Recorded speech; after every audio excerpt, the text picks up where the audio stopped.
Hey, it's Zarka from Magpie Gemstones. I'm not doing a normal introduction because I want to get right into this because this is going to take a little bit of time to show. This is going to be how I make a tree of life. There's lots of different ways to do it, and you'll find a lot of tutorials out there on how to do it, and this is just a quick how I do a tree of life. Okay, so I've taken a piece of wire and I circled around. Oh, so should I start from the beginning? Or sorry about that, the phone went off and my filmer had to go run and answer it. Alright, so let's do this really quick. I make a circle, and I made a little loop, and then used my mandrel just to shape the wire. This gauge wire needs to be over 20, in my opinion, unless you're doing a really tiny tree of life. And now at this point you can just either do another circle back and you'd have two circles that you can wire together. I like to make my circle pretty darn secure. Can you see that? Yeah? And so I'm just going to wrap it around there. And I'm going to be working up here now, Tara. And then snip this off. And there is the loop that the tree of life is going to go into. I like to hammer mine for texture and for hardness.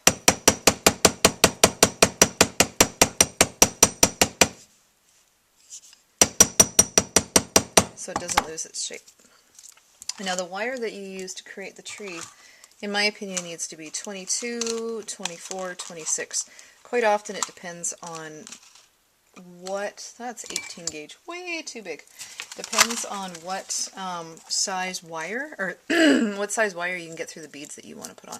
So start with that. Grab the beads that you want to use, see if your wire will go through them, and then that's the gauge of wire to use. I'm not going to put any beads on this because I'm just going to show you how I go about doing it. Now, you're going to want a little bit to wrap the ends of the trees and a little bit to wrap the roots on. So you're going to want pieces of wire that go that far past on each side.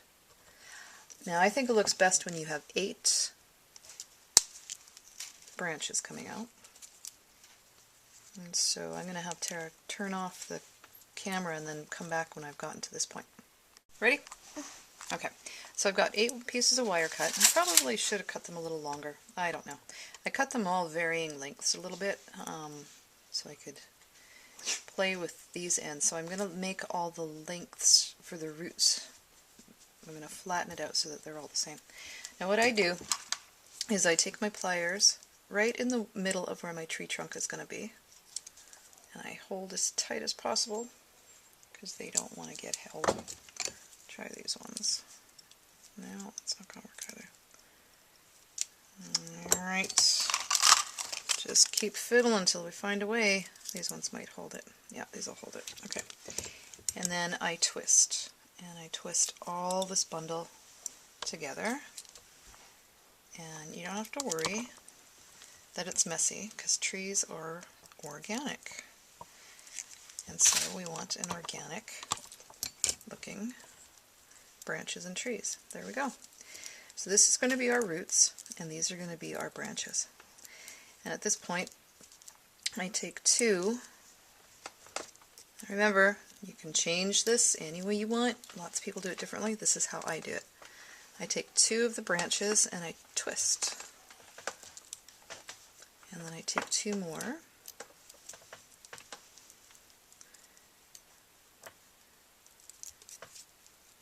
And I twist. Okay, Tara, you can turn it off now. Okay, so I've twisted the branches, and then I keep laying it up against the round to see where the branches are going to end up laying. And I see, I kind of like that. That's working for me. So then I start, do I want to hammer it a bit? I think I might hammer it a bit. So I set it exactly how I want it to be, and I'm going to hammer this a little bit. Not too much because you have folded wires, and when you have folded wires they can get weak when you hammer them. I just wanted to flatten it a bit so I could work with it easier and it was going to hold its shape. So there we go. And now you can put beads on these or whatever you want to do. And what I do is I take the top one and figure out exactly where it's going to go. And when you weave a wire around another wire, you don't want to act like it's thread. You want to act like it's wire. So I make a hard bend Then I poke the end through, and I give it a tug, and I put it exactly where you want it to be, because wire won't change, and then turn it with my finger again around the corner.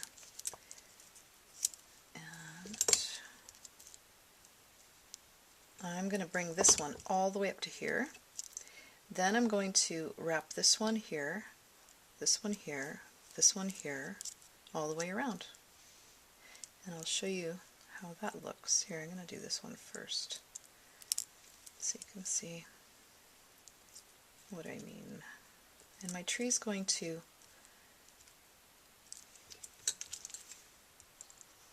you can also bend these to move your tree around in your space.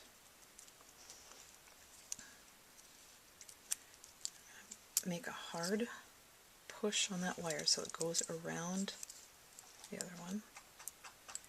And then I'm going to tug. That was not a very nice pull. Don't do what I do, do what I say. That didn't go very well. Alright. And I'm going to twist this branch this way a bit, so that the tree stays in the center. And just keep looking at the wire, the branch that you're working on, and keep going back and looking at the tree and making sure that everything is where you want it to be. And as long as it continues to be where you want it to be, it'll work out. I use 22 gauge wire, which this would be a lot easier if it was 24 or 26. But I like the look of the bigger wire. Okay, so I'm just going to keep weaving these, and Tara's going to turn off the camera again, and when I'm done weaving all the top branches, I'll show you how I do the bottom. Alright, so I finished wrapping all the branches. I kept repositioning it until I found where exactly I wanted it to be. I left this little guy sticking out because I'm going to make a spiral. And you can make little curls. Of course, like I said, you can add beads, you can dangle things, whatever it is you want to do. And you can wrap crystals inside, or beads inside. And now how you want to do the roots differently than you would want to do the branches. Roots don't, well, they branch out the same way, but not quite. So what I do is I take the two closest to the bottom, and I'm going to wrap this one around there, and wrap this one around there. And then I take these guys, and I twist all of it together. Keep moving it, or we're going to make them dizzy. I don't want to make you guys dizzy. Alright, and then what I do is I take one of them off, and I'm going to wrap that one around the base. I'm going to wrap these three together some more. Wrap this one around the base, and then wrap these two around the base. And I just chose to bring most of the roots over this way. You can do whatever way that you want to do it. And so now I'm going to wrap those roots on, and then I'll show you what it looks like. Okay, there we go. So this is it, with the bottoms wrapped on and the top. Now, what I recommend you do is try it in different ways. Use bigger base, use smaller wire, use thicker wire, try it with beads, try it without. Change the shape instead of it being a circle. Now this one got pushed out of shape, so what I'll probably do is move it around until it's straight. You can add spirals. Just look at trees in real life and play with this and see how you do it, and then come up with your own style from there. This is a pretty basic tree of life that everyone does. I'm going to give it a bit of a hammer, and you want to be careful when you're hammering, like I said before, because if you hammer too hard with wires crossed, those wires will get brittle and they'll break. But I like the look of a bit of hammering. And then it makes the tree look kind of cool too. And it gives it some strength. And then after I do that, I usually go through, and if any wires popped around, I just see if I can give them a bit of a tug back.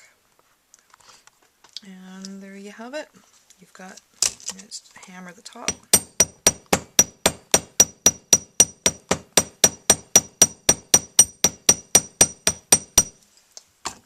have a tree of life.